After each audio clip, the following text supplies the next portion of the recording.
Come on then. Feeding at the zoo.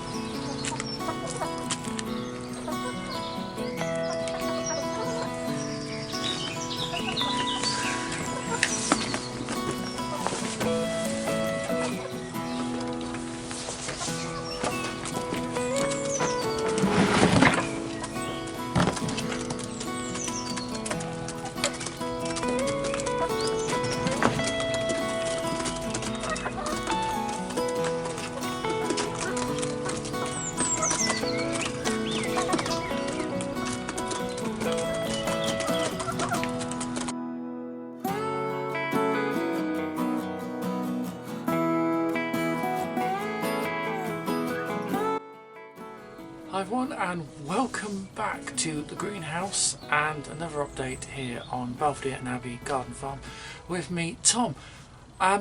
First of all, an apology. I can't believe it's been over 12 months since I last did a video on this channel. An awful lot has actually been happening in that time. Last time was April 2020 and we went into a COVID-19 related lockdown for the first time here in the UK. Since then I think we've been through 2 or 3 lockdowns. It's now April 2021 and I'm giving you this update of what's going on right here on our little gardening / farming adventure. So basically we had a run on eggs because you couldn't get eggs anywhere in Shropshire, so people wanted to buy from us, and our chickens decided in the hot months of last year to stop producing, so we had to get 3 more warrens, which are standard brown hens, to join our flock. That brings our flock of chickens up to 9 at the moment. The new girls are actually settling in very well, although admittedly around the kind of June, July, August time there was an absolute run on people getting chickens because everyone was locked down and they thought, oh my goodness, let's get our own hens. So we actually had to put our names down on a waiting list until we could actually get hold of 3 new warrens, because there was just, the agricultural suppliers couldn't supply enough chickens because of the demand. So yeah, anyway, that's all sorted and everything got through the winter. Then as winter began to creep in around, I think it was either October or November, we had a bird flu outbreak here in the UK, which meant all the poultry got locked down and we had to create a temporary space for birds to roost. So we had this new expanded flock and we had to keep them under cover. They weren't allowed out, they couldn't free range through the winter months and into spring.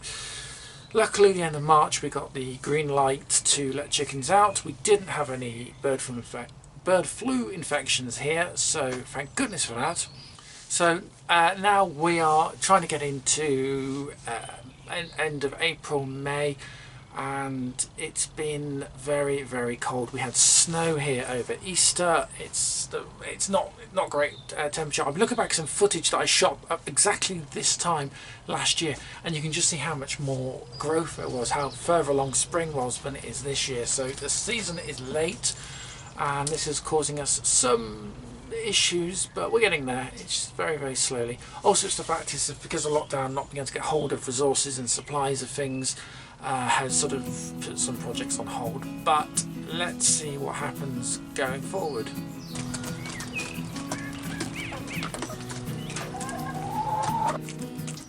While they're munching away, it gives me an opportunity just to show you the setup. So this is the quail pen, and we've only got 3 quail left, unfortunately, and they need to clean out. As you can see, they managed to mash their accommodation up, so I need to clean them out today. But due to birdie lockdown, we actually put some of the chickens in here. So this is you see this ladder plank that allows the birds to get up into a second of the quail pens here, and this desperately needs to clean out. But this basically we made into a sort of emergency chicken coop, and yeah, I think all the older girls are quite happy in that. I say happy, they do like to fight. And our poor Silky, she's having a bit of a hard time at the moment because she's molting. So she's been broody, sat on a load of eggs, nicked a load of eggs from the others, and is yeah, molting at the moment. I'm just thinking, let's see if there's any eggs. Again, this one needs a clean out, but yeah, 4 eggs, that's not looking bad. So we'll get those in a minute. But yeah, I need to clean all this out. It's probably the first thing I need to do today before we do anything else.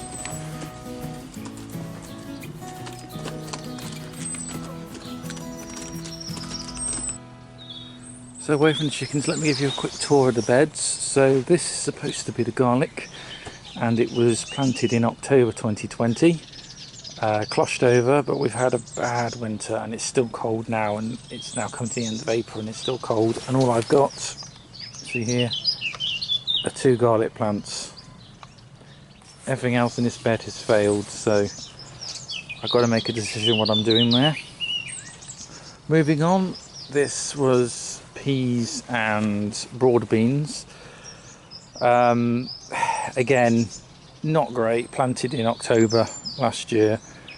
Frost damaged the plants. This is what we've got of the beans at the moment. If I have just planted some more here, and we've got one surviving, if I show you that, one surviving pea plant. What I've been doing is I've been putting them in these protective plastic covers, which are all Coke and pop bottles, and that just gives them a little bit of protection. Next is potatoes. I managed to actually get hold of some seed stock this year, so those potatoes are in. They're in about 2-3 days ago, and hopefully we're going to see a crop starting to produce maybe in the next few weeks. This is it's going to be another veggie bed. At the moment it's literally been used as a dumping ground for everything, so I need to move everything off this, weed this bed, put some chicken manure in it. That's going to be a job for today, but this is basically where I'm hoping to plant cabbage and broccoli. And something Anna was doing yesterday, which is strawberries. So half the bed done of actually taking up all the plants, putting in new peat gravel, because we've got heavy clay soil here, and this strawberry likes a nice drain, loose sandy soil. So she's been working on, basically took all the plants out, put pea gravel in, and you can see here there's a distinctive line here. So this area here is stuff that's yet to be done around our fruit bushes, and that's how it was. And then you can see here the new ploughed soil, and hopefully these plants will recover. They look a bit worse for wear at the minute, but give them a little while and they should find new root structure and recover. Will affect the crop this year, but it's needed doing, as this hadn't been done for about 3 years. So you had moss and grass and all sorts in this bed. We also took out one of the fruit trees, which, if we go down here, I'll show you. Here it is. This is one of the blackcurrant trees. I've cleared a space, we moved it, and we put it, hopefully going to create a hedge or something to fill this gap here between us and next door. Okay, we're just back at the strawberry bed again, because a bit of a problem. So we've replanted all these, but blackbirds, I think Anna's just replanted that actually, but blackbirds have been digging and actually removing plants. I can see one over there actually.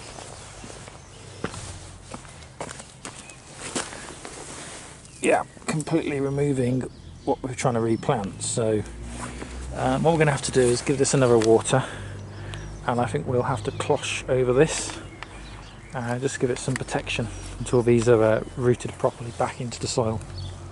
Before we get to it, I just want to show what we have bought from the garden centre, and some slightly sorry for themselves reduced, let's say, pine berry. Yeah. Yeah. So strawberry that apparently tastes like pineapple. Right, but it's all a bit limp and it's extremely dry. But it is growing a little bit. Yeah, it is growing. So found these pots, and Anna's just done. Don't forget the yellow wonder. Oh, the yellow wonder. Sorry. Yeah. It's basically strawberry, but it looks pale. Which is in better nick. And what was that reduced to? £2. Yeah. Yeah. So, yeah, Anna's just mixed up a bit of the chicken manure that we had with some grow bags left over from last year that have been dumped outside. So actually that looks quite good. Soil-wise, it looks worms in it. So yeah, I think that's quite good. So you're going to put those in These pots. those pots? Yeah. I mean, well, just over here while I'm here, as I said earlier, we have just closhed over most of the new strawberries, so that'll give them a little bit of protection from birds. So this is why it's quite nice to have help sometimes. You right there? Yeah, I'm fine. They've Okay. stapled that to there, so I'll get That's out in a fine. minute. And Anna's just done the first replant or repot rather, and that's looking really good. And just doing the second now. Hopefully that one will pick up a little bit, but you'll need to watch that because it's a bit limp and dried out, but there should be enough nutrients in that soil.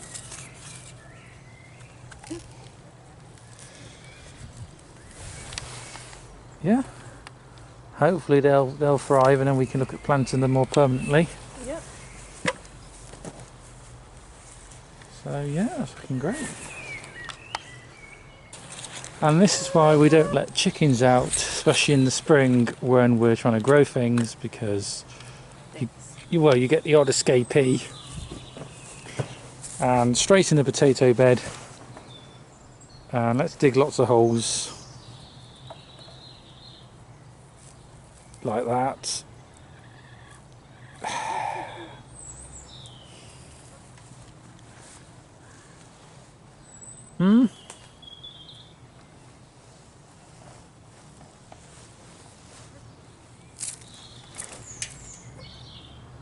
That's all been nicely planted, that, and everything, and look at you.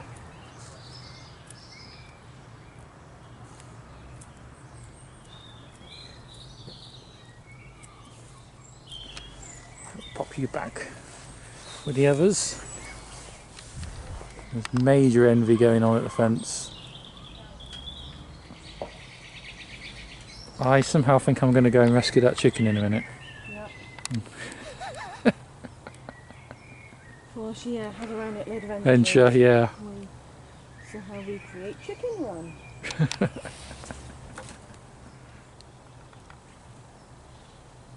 So there we are, that roughly gets you up to date on everything that's going on as we head into May 2021, right here on B&A Garden Farm. If you haven't done already, please do like and subscribe to the channel, and I will try to get you a few more updates throughout this year, a lot better than I did last year. But I think with everything going on, you can excuse the fact that making videos on the gardening just didn't happen. But hey, we're here right now. So hope you've really enjoyed the video, and as always, I will see you real soon right here on the channel. Until next time, bye for now.